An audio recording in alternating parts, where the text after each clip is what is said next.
I'm Jean-Pierre Lacroix. I'm president of SLD. We're a global customer experience transformation agency. And we really pride ourselves and spend a lot of time studying the marketplaces, doing strategic foresight, looking at the future. We, 10 years ago, identified that while a lot of financial institutions were spending their time on digital transformation, that was opening a Pandora's box, that we identified that consumers who are being moved solely to online are the least loyal customers.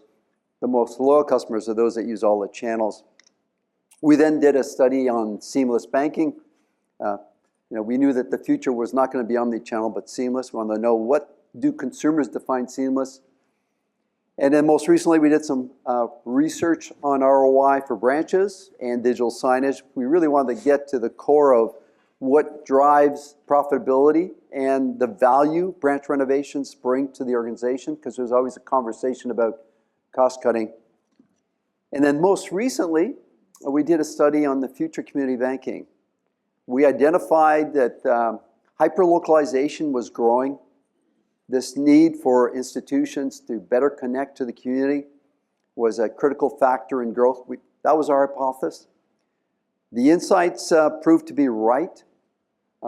It's interesting to note, though, in the study that national banks and credit unions had the strongest link to communities, that actually community banks and regional banks were lagging of their competitors. And that brought up a lot of interesting discussions in the study and insights.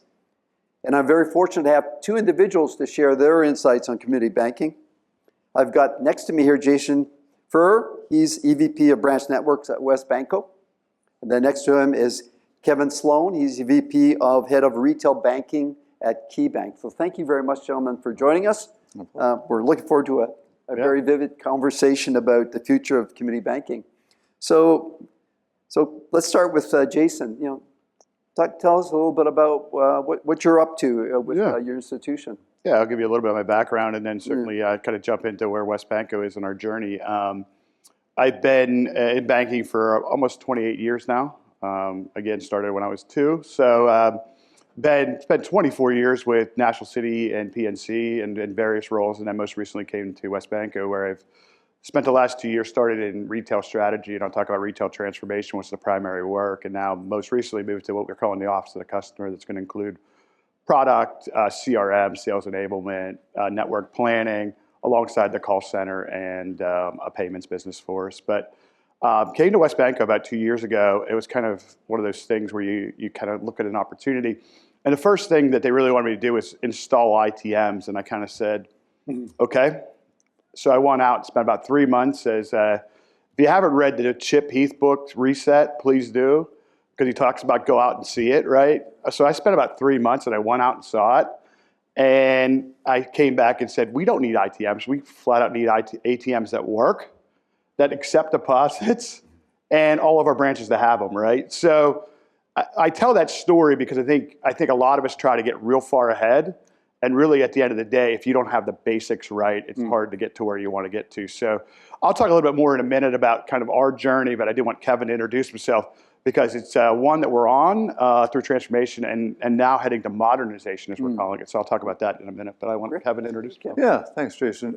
So Kevin Sloan with KeyBank, and we are in 15 states. I have the responsibility for our branch network and retail business, so that's about 950 offices across those 15 states. And this is a very special year for Key. In fact, special month, because we're celebrating our 200th year as a business. And as far as our research can tell, there's only been about 50 companies in the U.S. that have been able to hit the 200-year mark. So we're very excited about that.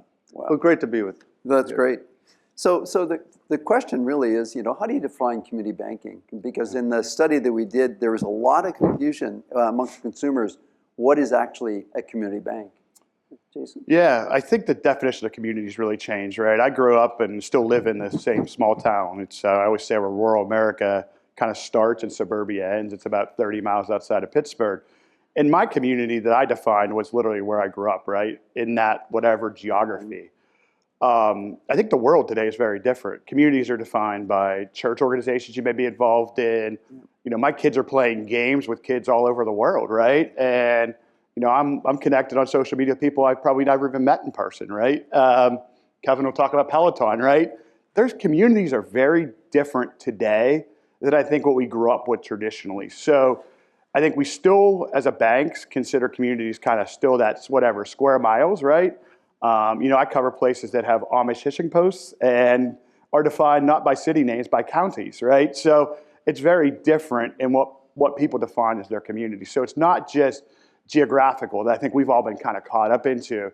I think the reality of the world's flattening, and the definition of a community is also changing. So I think as we think about community banking, we've been very tied to the geographical piece. I think where the breakthroughs will start to happen is people that can start to figure out how to tie into other communities that aren't geographically based or based upon where you live, if that makes sense there. Yeah, absolutely. Yeah, I would add similar. I remember growing up and I knew every single person on the street. I knew the family names up and down.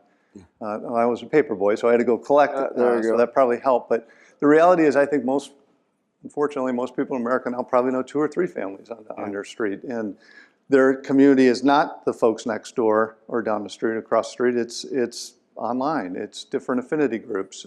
As Jason mentioned, I'm a big Peloton user. So when we were talking about this, I couldn't help but naturally go there because it is, when I talk to another Peloton fan, pretty much book off an hour because we're going to be talking for a while. Right? But no, I mean, and to Jason's point, like I feel great celebrating and giving virtual high fives when they're hitting their milestones or hitting their personal records. And I've never met these people, right? But very proud of that. So community is definitely evolved, the word community in society, and banks are certainly not immune to that evolution. If you think about, for the last several decades, we have, as an industry, been investing in convenience.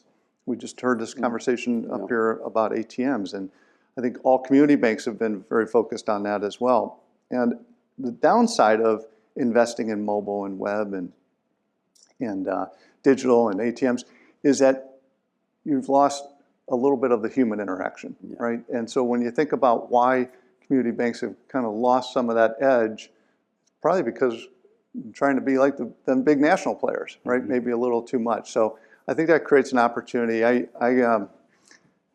by the way, the other big force is the regulatory nature of our business, right? So my father-in-law, I've known him now 25 years, and he purchases and restores and sells classic cars.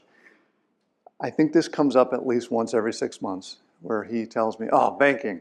I remember the days where I used to be able to walk into the local branch and shake the branch manager's hand and walk out with a check for the next car." And that was how he got his loans. Now they make me do all this paperwork, right? So the regulatory nature of the business we're in, I think, has also impacted that definition and feel of community.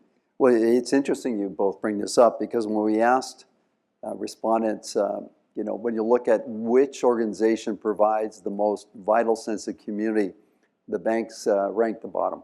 And then we ask, what represents activities in the community? And you've touched on a lot of it. Definition of community, you're right, has shifted to online, social, clubs, networking. But more importantly, what the study showed us is that your customers crave community involvement. There is a lack in the marketplace for a sense of community and involvement in the community. And that's a role that I think financial institutions can play as they pivot to your point, the definition of what is community and how community is shifting. And the question really becomes, are you there in the communities that your customers want to be in? Are you there?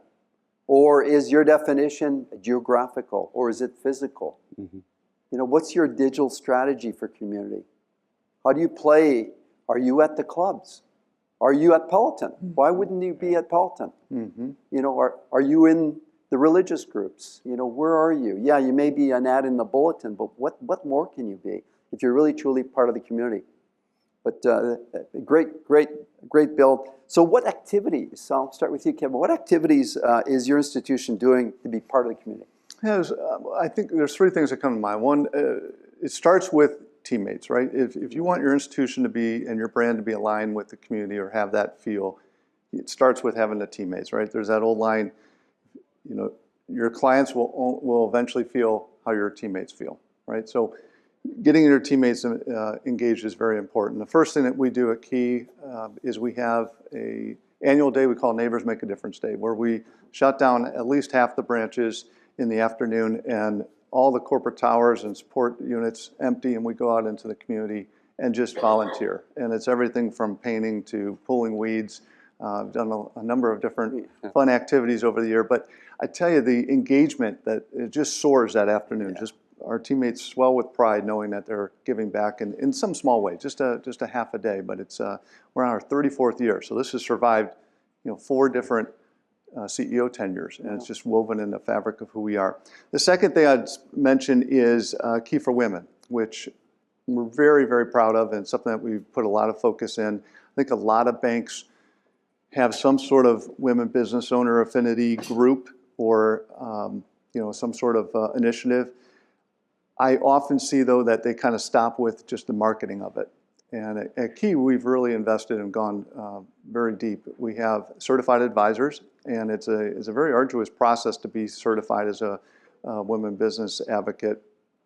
But that group is focused on helping women business owners network, showcase their businesses, help them with connectivity to national webinars, as well as local programming that we do, by the way, in our branches. So we've talked about that over the last day and a half, right? About how do you create spaces or invite the community into your branches. We do Key for Women events in our branches, which have been very, very helpful. And the third thing I would speak to is communities banking is very important at Key. A couple of years ago, we actually decided to invest in community banking in a very intentional way, where we designated about a third of our branches as community banking branches.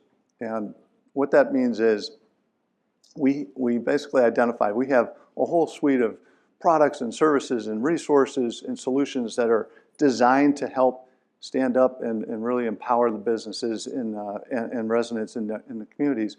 But not all of our branches were aware of them, or not all of them were actually activating it. So by designating these branches community banking branches, we've been very intentional, right? We've heard that word several times, and this is a way that we've been very intentional. So our community banking team has 3 focuses. It's funny, Truist was just up here talking about their 3 Ds.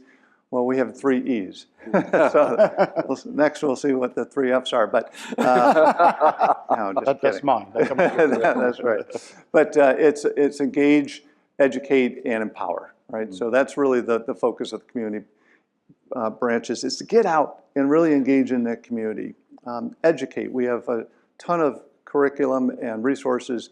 We have what our financial literacy program is called Money Me at Key. And again, it's not something that everybody can do. You have to be trained and certified to be able to lead Money Me and Key modules. But they're for businesses as well as first-time homeowners and how to balance, how to even start a business, all the financial literacy modules you would expect. But again, the whole idea here is how do we be very focused and making sure that we're not leaving anybody behind, or just making assumptions that the local community understands what is available in their bank. So we're trying to take it out on the road and meet the community where they're at. Well, those are very interesting. When we did the study, we asked, what are the factors? We had 28 factors on different community activities, and you've hit 3 of the top factors. But it's also walking the talk. It's one thing to say we're committed to community. It's great to see PNC having those beautiful graphics on the walls, and I think that's an element of being part of the community. But where most financial institutions fail or lack authenticity is they can't deliver on their promise when it comes to community. So you're definitely walking the talk on having these programs and having them certified. And then the other insight is this idea of networking was really important for a sense of community. And that's been a common theme. We've been studying small business banking for the last 10 years, and having access to experts beyond banking is a key ask that small businesses have, and that's what you're doing now. Absolutely. How about yourself, Jason? Yeah, ironically, I have 3 things too. They're not 3 Fs though. So I would say first and foremost, coming from a larger institution to, a smaller institution, about 250 branches, one of the uniquenesses I saw was I can't outspend the big banks, right? But we have people that are in the communities. Majority of them live in the communities, right? So John, who's in the audience, leads our sales teams. And what his team does and what we talk about a lot is not just sending a check or writing a check. We are in the events, right? Yeah. We are involved. We get there. They get involved on the committees, those things. So it's not just the money; it's your actual time that we're investing too, which has led to us being. We're really proud of this. Number 2 is CRA. We had 8 straight outstanding ratings, and that's not by any accident. That's our people getting out. Financial Literacy Month. We just had probably, if you looked at our LinkedIn account, probably about 30 or 40 people that went out and read your kid at school day, right? That's real, and people see that. People get excited about it too, and really get behind it. So ton of things in that space. Matter of fact, you probably saw when I posted this morning, if you're on LinkedIn, we're sponsoring the sheep in Washington County, the running of the wolves, not wolves like meow wolf, wolves. Like I couldn't say it. I was like, what is going on? So if you're in Washington, PA, on the Saturday, root for WesBanco to win that race. So don't be afraid of having some fun with it too, right? So let's go WesBanco. And the third thing I would say, and we were just talking about this, is we had people that were fearful of using social media, and that was probably from a legacy of our leadership team not using. Our new CEO came in, and myself, and one of the things we talked about was how do we get people more engaged? Because if you ask people about it, they were like, I don't know what to post. How do I post? How do I start using this? So we partnered with a company called Oyster out of Pittsburgh, and they've come in and done ambassador training for us. Great.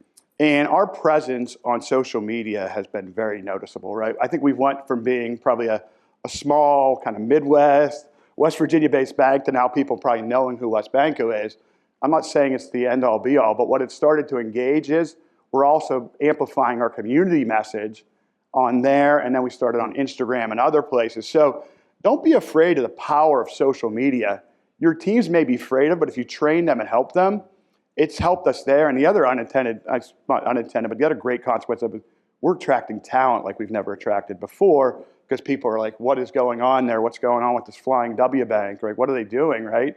They're sponsoring sheeps and they're doing all this other stuff, right? So it's starting to create this buzz that's real, right? So I would encourage you, if you're not embracing it as an organization or not embracing it personally, get your teams to embrace it. It can be a very powerful tool. So those are kind of 3 things we're thinking about in the community space. And this is great insights, because when we look at the activities you do as a financial institution, what the study clearly identified, which was for us a big aha moment, is that there are 2 groups of factors. There's a group of factors that drive the reduction of attrition or drive attrition, but they don't drive growth.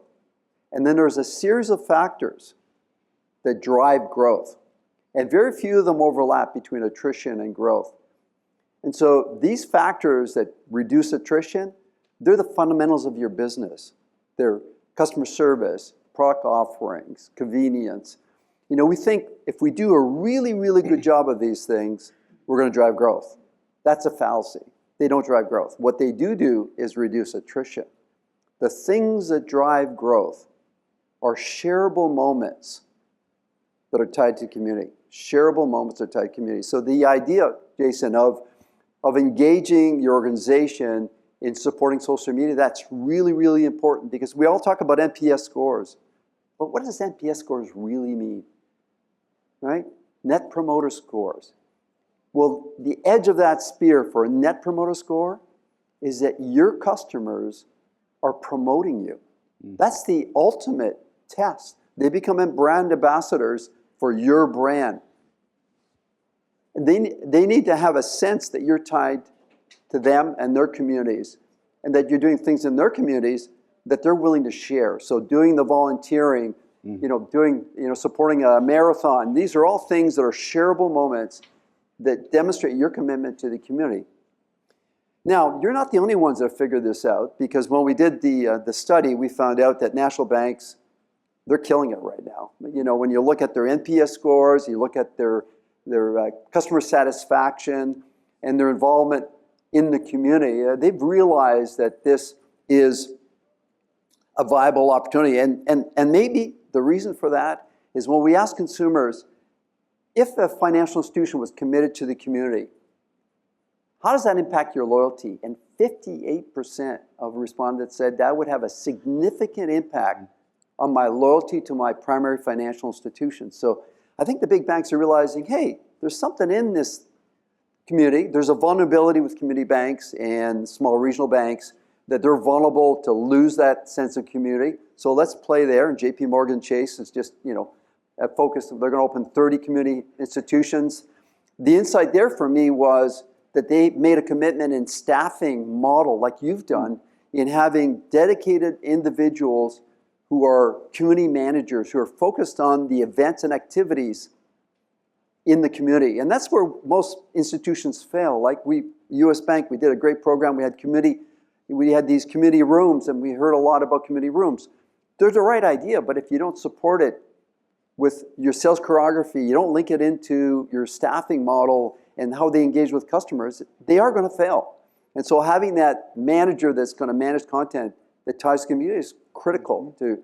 So when you think of that, have you noticed any activity from national banks? I'll start with you, Jason, in your market where they're playing a bigger role in the community. Yeah, I mean, I think we've seen a lot, and we were in some major cities, right, where you've seen the Chases come in, the BOAs, right, the others, and they're not afraid to get involved, right? They're not afraid to spend money, right, and really do those things. I think what I haven't seen them do, I mean, back to Vince's comments, is I think I'm going to put like bouncy houses in all my vaults now, right? So, or maybe order 250 slides for my branches, but we've seen them come in, and they do put a lot of money into it because they're making investments in those areas, right? So, again, I can't outspend them, but what I can do is show up more, right? And then amplify. Like when we show up at things, right? If I can really get the social media going, it looks like we're bigger than we are, right? It's the old puffer fish, right? That's small, but when you agitate it, it gets bigger, right? So we think about how do we really do that? Because again, it's not going to be about the dollars, it's going to be how we show up, right? It's us showing up to a Little League baseball game and passing out treats. People remember that stuff. That's memorable, right? They might have the flashy $25,000 giant Happy Gilmore check, right? But at the end of the day, if I'm there, that's where the connections happen. It's still relationships, it's still people at the end of the day. So we've really doubled down on just being involved, being engaged. Yeah. And the other thing for us is, quite frankly, asking for their business, right? So, I always say, I've met a few professional visitors in my day that are involved in every chamber, go to every event, but they get no ROI out of it because they're afraid to ask for it. I'm like, we're investing the time, we're investing the resources. Why would you not want to bank with us? I'm here. Yeah. You can pick up the phone and call me on my cell phone, right? So I think for us, we're definitely seeing it. We're seeing, them invest in with dollars in a lot of places. I think for us to continue to thrive the way that we are is really going to be continuing to invest in our people, and our people investing in being there and dedicating the time in the community that we need to. Great. How about yourself? Yeah, I think that's well said, Jason. We certainly have seen it in some of our, markets where we're number 1 or 2 in market share. We're seeing the trillionaires come in, and they're making big splashes, taking down, real estate, and they put a lot of money into it, especially early on, and everything from promos to, getting out there in the community. But I tell you where I think we have the advantage is the longevity and the consistency of our activities, because it's not just about the first 90 days or 6 months. It's about really connecting and being part of the fabric of the community. So, we certainly have taken notice, and it's not fun when they come to town, but at the same time, there's things that we can learn. I think American Express was mentioned yesterday. I think we all have to acknowledge the fact that they created this Small Business Saturday, right, years ago, and that thing continues to have legs, and it's fantastic for small businesses. One of the things that I think about here is how can we take what we're good at, programming, things that are kind of core to our individual institutions' culture, and integrate the local community. So I mentioned Key for Women is really big for us. One of the things that we did a couple of years ago, we started seeing the popularity of Shark Tank. We decided to kind of take a little bit of that and copy it, right? We were talking about, heard Vince yesterday, copy from other retailers. So we have a ability for local women business owners who are looking for that next growth phase to compete. And we judge them, and it's been a fun activity. We've done it in multiple cities. But, you know, competition. So M&T, something that I think everybody can relate to, those larger companies like M&T, like Key. We have leadership training programs that we take our emerging talent through, right? And a 9-month, 12-month program. One of the things that I noticed M&T does is they include a couple spots in each one of their development classes for leaders of local nonprofits, community folks, right?